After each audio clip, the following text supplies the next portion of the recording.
In the ashes of a forgotten war, a lone soldier makes a split-second choice that binds his fate to a dying alien queen and a living shard of her soul. A decision that awakens ancient powers, triggers a hunt across galaxies, and risks turning him into something no human has ever been. But when survival means sacrifice and trust becomes the only weapon left, can one man hold the line between what he was and what he's becoming? If you are new here, then please subscribe this channel and show thumbs up by liking the video. Now let's move toward this wonderful story. The battlefield was still burning. Smoke curled into the sky like black fingers trying to block out the sun. Ash drifted down like snow, settling over broken weapons, shattered buildings, and bodies that would never get back up. Captain Bram. Keller crouched behind a half-crushed transport carrier, his rifle clutched in shaking hands. His face was streaked with dirt and blood, some of it his, most of it not. He had seen battle after battle, watched friends fall, watched victories turn into retreats. But this time felt different. The enemy wasn't just attacking, they were hunting. The Krovan were ruthless. Everyone knew that. They didn't negotiate. They didn't take prisoners. They swept across planets like wildfire, and they didn't stop until there was nothing left. Bram had been separated from his unit hours ago, if not longer. He had lost track of time. The last message from command had been static and screaming. Now it was just silence and the sound of distant blasts. He tried to move quietly through the ruined street, but rubble crunched underfoot. His every step felt like it echoed. He ducked behind a wall and waited, listening. That's when he heard it. Not a machine, not a Krovan. It was something else. A soft, guttural sound, almost like someone trying to breathe through pain. His instincts told him to ignore it. Keep moving. Stay alive. But curiosity, or maybe something else, pushed him to follow the sound. He crept toward the broken shell of a temple, stepping over scorched stone and twisted steel. Inside, he froze. Lying in a pool of strange, glowing liquid. It wasn't blood, not exactly. Was an alien. But not like any Krovan he'd seen. Her body was longer, more graceful. Her armor shimmered, etched with markings that pulsed faintly like veins of light. Her skin was a pale silver, and her face, though alien, had something almost peaceful about it. Her eyes were half open and bright gold, and she watched him without fear. Bram knew this wasn't just a random alien caught in the wrong place. There was a presence about her, a weight in the air. Even wounded, she felt powerful. Before he could step back or decide what to do, he heard movement behind him. 4 Krovan scavengers slipped through the shattered entrance, dragging crude weapons and snarling in their language. They hadn't seen Bram. Their focus was on her. He understood their intent right away. Kill the wounded alien and strip her armor for parts. He could have let them. Should have. It would have kept him safe. And it wasn't his war anyway. But as he looked at her lying there, helpless, he hesitated. Something about her eyes made him feel like she had more to say, like she wasn't ready to die. He raised his rifle and fired once into the air. The scavengers spun in panic. Before they could react, Bram dropped 2 of them with clean shots. The other 2 dove for cover, but Bram moved fast. Military instinct took over. He finished them before they could scream. Then silence. Again. He turned back to her, breathing hard. She hadn't moved, but her eyes followed him. Slowly, he walked toward her, rifle lowered, but ready. "You all right?" he asked, though he didn't expect her to understand. To his surprise, she nodded weakly. Her voice was soft, barely above a whisper, but it carried across the room like music. "Why? Help me?" she asked. Bram blinked. She spoke his language, or something close to it. "Because..." He paused. What was he supposed to say? That he'd done it out of guilt? Or loneliness? Or because she looked too human in her pain? "Guess I'm just having a weird day." She smiled, a small flicker of light on her lips. You don't know what you've done." Before he could ask what that meant, the ground shook. A Krovan war machine stepped into view, its legs like spears, its body gleaming with weapons and hatred. It locked onto Bram and the wounded alien, its targeting sensors flashing red. Bram's instincts screamed at him to run, but he looked down, at her again. She couldn't run. She could barely breathe. He grabbed her arm and lifted it over his shoulder. She was surprisingly light. "If we're dying," he muttered. "We're dying on our feet." The machine fired, just missing them. As he ran for a half-standing wall, he ducked behind it, setting her down carefully. "You're insane," she said, her eyes fluttering. Bram reloaded. "I get that a lot." The machine was closing in, its shadow stretching over them. Bram had one grenade and a rifle that might as well have been a stick against the armor it wore. "Listen," she said, reaching into her armor. Her hand trembled, but she pulled out something glowing. A shard of light, pulsing like a heartbeat. "Take this." "What is it?" "A piece of me," she said. "With it, you'll have a chance." He took it. The moment it touched his skin, warmth shot through him. His breath caught. The machine charged, and Bram stood, weapon ready, the light of the shard glowing in his hand. Knowing this was no longer about survival. It was the start of something much bigger. Bram's legs burned with every step. The land around him stretched wide open and dangerous.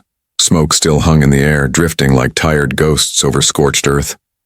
Blackened trees stood like skeletons reaching toward a dull red sky.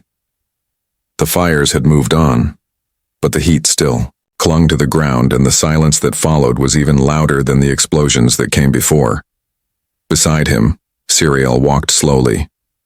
She leaned on him when needed, but she stayed upright, proud, her silver skin glowing faintly beneath the dirt and dried blood. Her eyes watched everything. She never looked tired, but Bram could tell she was close to falling. He didn't know what this place had once been. A village, maybe, or a research station. Now it was nothing but broken towers and melted machines. Every step they took felt like they were walking through the grave of something forgotten. The shard pulsed inside Bram's jacket. It hadn't stopped since he first touched it. It didn't hurt exactly, but it was always there. Warm, buzzing softly, like a second heartbeat under his skin. When he'd asked what it really was, Siriel had only said, "A gift and a burden." They didn't talk much. The few words they exchanged were short and careful. Siriel still spoke with a strange calmness, like someone who already knew how everything would end, but chose to keep going anyway. Bram couldn't decide if that scared him or made him trust her more. They moved along what remained of a road. Cracked stone and twisted metal stretched ahead. In the distance, a sound rolled across the hills. Not thunder, not wind. Something mechanical. Something heavy. Bram stopped and pulled Siriel behind a collapsed wall. A moment later, it appeared. A Korvathi war machine. Tall spider-like legs, a long body covered in armor, and glowing red eyes that scanned every direction. Its weapons spun slowly, always ready to fire. Bram held his breath. They were too exposed. If the machine spotted them, they wouldn't last. A minute. He tightened his grip on the rifle even though he knew it wouldn't help. He glanced at Siriel. Her breathing had grown shallow again. She was in no condition to run. The shard suddenly pulsed harder. Bram gasped quietly.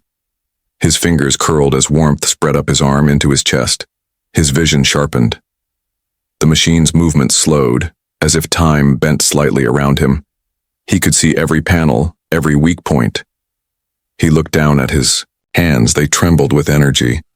"What is this thing doing to me?" he whispered. Siriel opened her eyes. "It's adapting to you, giving you what you need, but it takes something in return." "What's it taking?" She looked at him, her eyes unreadable. "Pieces of who you were." The machine passed without seeing them. They waited until its footsteps faded into the distance before moving again. Bram didn't speak after that. He was too busy wondering which pieces he'd already lost. As night fell, They reached an old shelter. The roof had half collapsed, but it was enough. Bram helped Serial sit against the wall, then checked outside for signs of pursuit. Nothing but wind, and the quiet hum of distant machines. He returned and sat beside her. For the first time since they met, Serial looked truly tired. Her shoulders slumped. Her glow had dimmed. "Why are they hunting you?" Bram asked finally. "What's so important about you that they'd send an army?" Serial was quiet for a long moment. Then she said, "Because I'm supposed to be dead. Because I carry something they want." "The shard?" "No," she said. "Not just that. Knowledge, memory. I remember things my people were made to forget. If I survive, I might help others remember too. That's what they fear." Bram stared at her. "You're not just a queen, are you?" Serial's lips curved into a sad smile. "I was never just a queen." A cold wind slipped through the cracks in the wall. Bram pulled his jacket tighter. The shard warmed against his chest as if trying to protect him from the cold. It didn't feel like a weapon. It felt alive. He thought about the way it changed his vision, the way it made him stronger. It was hard to ignore how it helped. But now he knew it came at a cost. "What happens if I let it change me?" he asked quietly. "You become something else," she said. "Not human, not Vayari. Something new." Bram didn't know if that was a warning or a promise. The next morning the sky was gray and silent. The fires had stopped. The machines had moved on. But Bram and Serial had further to go. The sanctuary was still days away, and danger would only grow the closer they got. He helped her up. She didn't thank him, but she didn't need to. The bond between them was growing stronger, even if they didn't fully understand it. As they walked into the foggy horizon, the shard glowed gently. Bram kept moving, one step at a time, unsure where the path would lead, but certain of one thing: there was no turning back. The land changed as they got closer to the sanctuary. The broken wasteland slowly gave way to strange quiet hills where no birds sang and no wind moved. Even the sky seemed to darken with each step they took. Captain Bram Keller walked ahead, his rifle slung across his back, his eyes scanning the horizon. Behind him, Serial followed in silence, her movements slower but steady. Her silver skin had lost some of its glow, and though she didn't complain, Bram could tell she was struggling. The shard pulsed gently beneath his shirt, steady and warm, like a heartbeat that wasn't his own. He had stopped questioning it days ago. It had become part of him. Sometimes when he touched it, his thoughts felt sharper, his muscles felt stronger. He could see farther, hear better. But every time the shard helped him, it also reminded him that he wasn't fully human anymore. They reached a steep path leading between two tall rock pillars. Strange symbols were carved into the stone, glowing faintly as they passed. Bram slowed. "This the place?" he asked. Serial nodded. "The gate, the edge of the old sanctuary, but it is not unguarded." They walked on, the narrow path twisting like a serpent. The light faded the deeper they went, until the only glow came from the markings on the walls and from Serial herself. Bram noticed, shadows shifting just out of sight, watching from cracks and ledges. "I feel like we're being followed," he muttered. Serial replied softly, "You are. But they won't attack unless you give them a reason." Bram didn't ask who they were. He could feel them, tall shapes in the dark, silent and still, like statues that might move if he blinked too long. He kept walking, his jaw tight, his fingers brushing the shard now and then for comfort. It pulsed in response, almost like it was aware of the danger too. They reached a wide opening that looked down into a deep valley. Mist rolled across the floor below, and pale blue lights flickered within it like trapped stars. At the center of the valley stood a giant archway made of stone and metal, twisted together like vines. A thin bridge crossed to it. Bram stopped, his eyes narrowing. The gate," Serial didn't answer right away. "That is the Forbidden Gate. No one has passed through it in a generation. It leads to the inner sanctuary.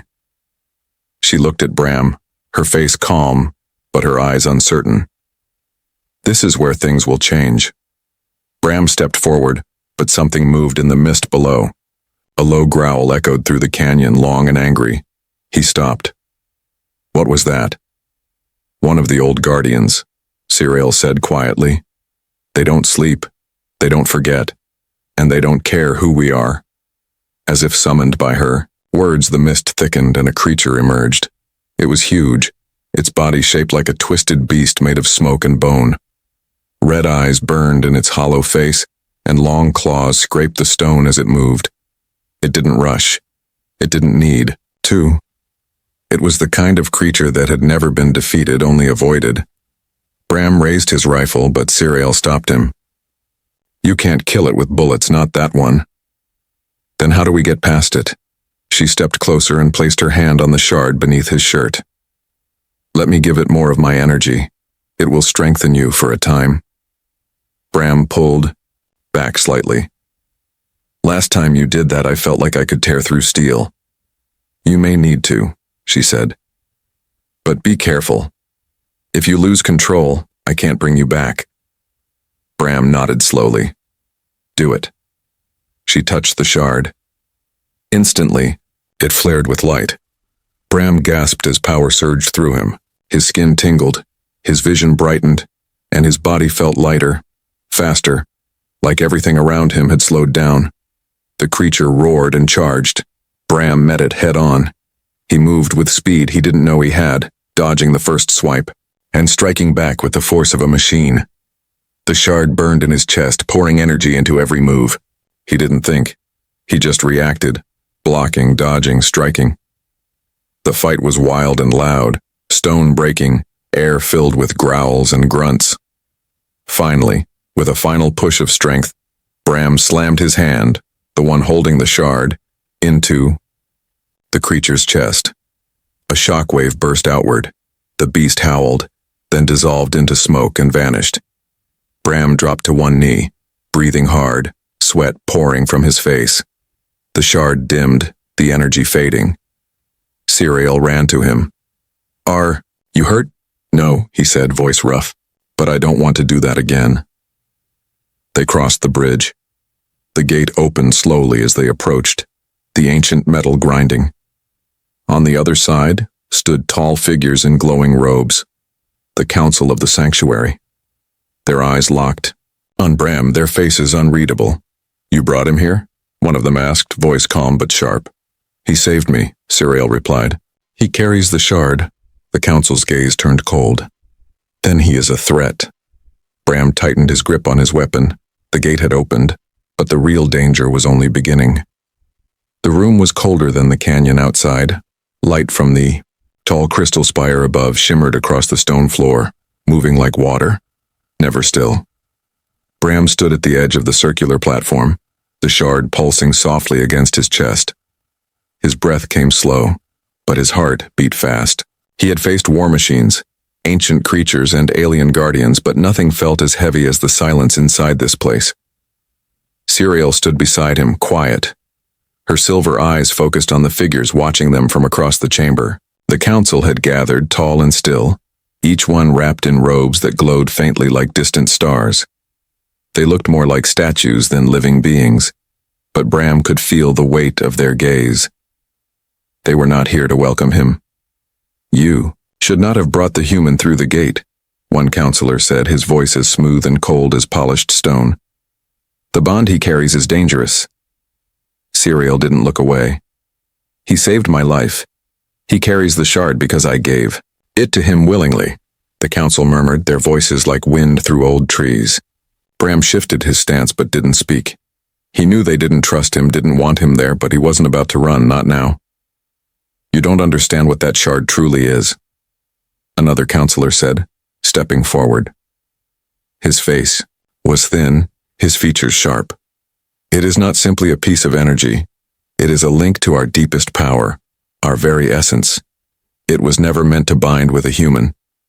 Bram finally spoke. Yeah, I figured that much out. I've been feeling it change me. Every time I use it, I feel stronger, faster, but also less like myself. The sharp-faced counselor nodded slowly. And that is the danger. The shard is not a gift. It is a path. Once you follow it far enough, there is no returning to who you were. Bram glanced at Siriel. She said nothing, but the guilt in her eyes said more than words ever could. He turned back to the council. So what now? Rip it out of me? Kill me before I change too much? The counselor didn't flinch. That is one option. Siriel stepped forward quickly. No, you can't. If the shard is taken from him by force, it will kill him, and part of me will die with it. The chamber fell into silence. Bram felt every breath like a countdown. His hand drifted to the shard, resting gently against his chest. It was warm, always warm, like it was alive. He looked at the council, then at Siriel, and finally he spoke again. There has to be another way. You said the bond can't be broken without risk. But what if I don't break it? The room tensed. Even Siriel seemed confused. I've been running from this thing since I touched it, Bram continued, trying to figure out how to stop it from changing me. But maybe that's the wrong question. Maybe I should be asking what I can do with it. The sharp-faced counselor narrowed his eyes. You would embrace the transformation? Become something not human, not Vayari? Bram nodded slowly. If it means protecting her, protecting what's left of her people, maybe it's worth it. Siriel stepped closer. Bram, you don't have to do this. There's still a chance to undo the bond, to be free. He looked at her, his eyes steady. Free from what? Responsibility?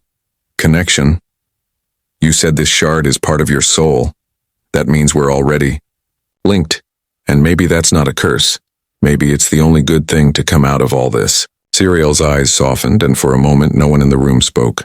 The sharp-faced counselor finally lowered his head. Then it is your choice, human. But if you choose this path, you walk it alone. We cannot guide you. We cannot protect you. I think I'm okay with that, Bram said, pulling the shard out from under his shirt. It pulsed brightly now, reacting to his decision. Its light filled the room, dancing across the walls, reflecting in the council's eyes. Siriel reached for his hand. Whatever happens, I'll be with you. The shard's light rose until it became blinding. Bram closed his eyes as its warmth flooded through him. For a second he felt everything, the pain of war, the weight of every loss, the fear of what he might become.